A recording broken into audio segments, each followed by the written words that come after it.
दोस्तों, वीडियो शुरू करने से पहले आपसे एक छोटी सी रिक्वेस्ट है। अगर आपने अभी तक चैनल को सब्सक्राइब नहीं किया है तो अभी सब्सक्राइब कर लीजिए, क्योंकि ऐसे ही धमाकेदार ड्रामा अपडेट्स हम रोज लेकर आते हैं। आज के एपिसोड में बिया की सच्चाई आखिरकार सबके सामने आने वाली है।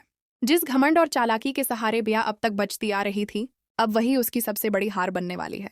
गुलाब सिंह का सर्वेंट, जो अब तक खामोश था, वही सूरज के सामने बिया मालकिन का काला सच खोल देता है। वह साफ साफ बता देता है कि काव्या पर जानलेवा हमला किसी और ने नहीं बल्कि खुद बिया ने करवाया था। कांपती आवाज में सर्वेंट कबूल करता है कि ओवन में छेड़छाड़ उसी ने की थी, और वो भी बिया के कहने पर। यही वजह थी उस भयानक ब्लास्ट की जिसने काव्या की जिंदगी तबाह कर दी। असल में यह सच सामने आने की वजह बनती है ईशा। 2 दिन पहले जिस हॉस्पिटल में काव्या भर्ती थी, उसी हॉस्पिटल में ईशा की मुलाकात इस सर्वेंट से हो जाती है। वह अपनी माँ के इलाज के लिए दर दर भटक रहा होता है, लेकिन उसके पास ना पैसे होते हैं और न ही कोई मदद करने को तैयार। बेबस होकर वह भगवान के सामने टूट जाता है और अपने गुनाह का बोझ सह नहीं पाता।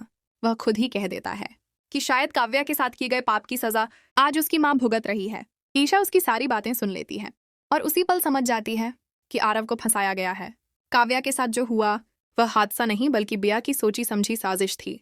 ईशा डॉक्टर से रिक्वेस्ट करती है कि सर्वेंट की माँ का पूरा इलाज किया जाए और ऑपरेशन का सारा खर्च वह खुद उठाने का फैसला करती है। ईशा की इंसानियत देखकर सर्वेंट पूरी तरह टूट जाता है।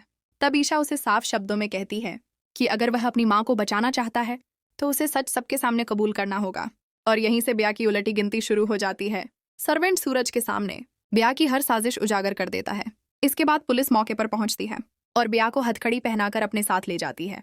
आखिरकार बिया को उसके किए की सजा मिल जाती है। लेकिन दोस्तों, कहानी यहीं खत्म नहीं होती।